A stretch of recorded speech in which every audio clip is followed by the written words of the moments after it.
This is what the balsa looks like after having the exterior polyester skin peeled, and you can see the moisture readings here. This is before having ground off the rest of the resin that seals the end grain of the balsa. We're still using some heat to aid in the drying, but the main thing is to peel that or grind the rest of that polyester resin off the balsa, and then it dries. It'll air dry almost 90% without any help. Here you can see using a vacuum to hold the Divinycel in place, and I'm using a bunch of snitched Divinycel from my brother's boat company. So what I like to do is get the big pieces in, then I'll come back and fill in with the smaller pieces. I'm using a high volume vacuum pump. A shop vac would do the same thing, and the big advantage is that you can use blue tape on your vacuum, your sealer plastic, rather than having to use the expensive sticky tape for high.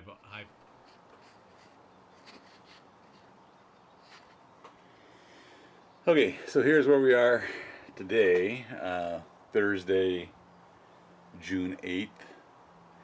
We were having a field day peeling away the old balsa, and then also removing skin. And the plan had been to remove all of the balsa up to the areas that it was showing dry, about 12 inches below the water line.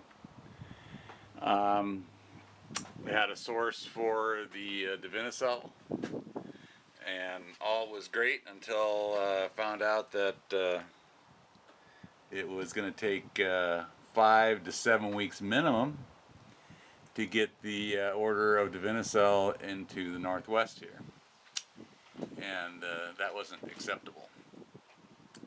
So we're kind of going back to a version of the old plan.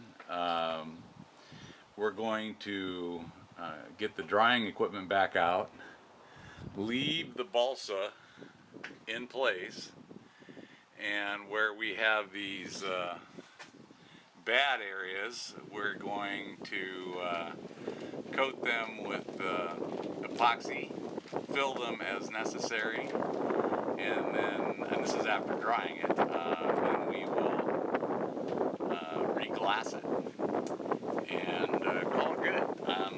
I don't have any better answers. I've got some Divinycel to fill this area that I've opened up down here with, so we'll do that. One thing that came up is the type of inner skin, and near, probably within 18 inches of the center line, the inner skin is a combination of chop strand mat and woven roving, but that woven roving ends as you move outboard and goes to just the chop stand mat out here, as far as I can tell.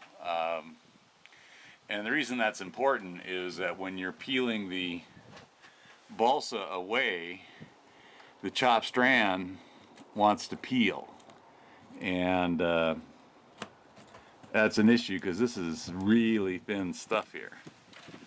As you go inboard, it gets stiffer, and it's really easy to peel the balsa, particularly with the pneumatic chisel that I've got. And what my plan for working out here to remove skin is, initially I was working these sections either like these are probably 6 by 8 or something like that. I have decided that I'm gonna, since it's easy to score this stuff with the abrasive wheel on the 4-inch grinder, I'm gonna cut these into smaller pieces so it comes off even easier and with less damage to the balsa.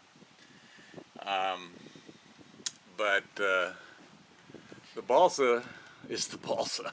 I mean, this is what you're talking about here, and this stuff is, this is actually firm, but it's on its way to destruction in some of these areas. And it does firm up as it's getting drier, but when I first opened this up, this stuff was just squish. So I guess if I can get it dry and get it firm, then it will serve its purpose. Over on the other side, whoa, we've already started getting the glass and the core back in the smaller section that I was working, and it's a fairly simple process. There's nothing too dramatic to do in this. I was using my high volume vacuum, a shot vac or something would probably do the same trick to hold the coring in place as the epoxy with colloidal silica firmed up, and that worked fine. Biggest issue all along was trying to figure out, you work in an area, you gotta figure out what your plan is for how you're gonna move to the next one, and I'm still kind of sorting through that. But all of this skin on this boat that shows the wet areas, and there's lots of them coming off, and we're going to expose that core and dry it best as possible. And I say best as possible, I mean, I don't know, we'll get it to what we can get it to, and I gotta believe having the full end grain exposed will make drying a lot easier. In fact, what my plan is to get a lot bigger area than I'm going to apply heat to, so that just the low humidity and whatnot this summer can be drying areas that we're working. So skin comes off, we'll apply heat and some vacuum to areas to really suck the juice out of this thing, but other areas will be exposed and hopefully drying somewhat on their own. So we'll see how that works.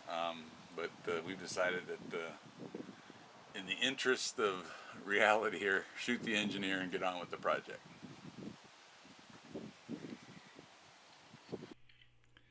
Here's a look at the rudder that's been sitting in my shop for 9 months, and this rudder was the most pockmarked thing you'd ever want to see, so it clearly was in bad shape before we ever got started here. I scored it into about 4-inch tiles, and this was a lot thicker fiberglass than the hull, almost a 1/4 inch thick. And I was planning to open up several bits, but as soon as I opened up the first chunk, it was game over. There was multiple layers of balsa, and it was black and so frickin' wet as to be clear that there was no salvaging this rudder. My plan is next winter is I'll use the basic dimensions of this foil to build a new solid wood core, and then glass over that, probably nearly as thick as this thing is.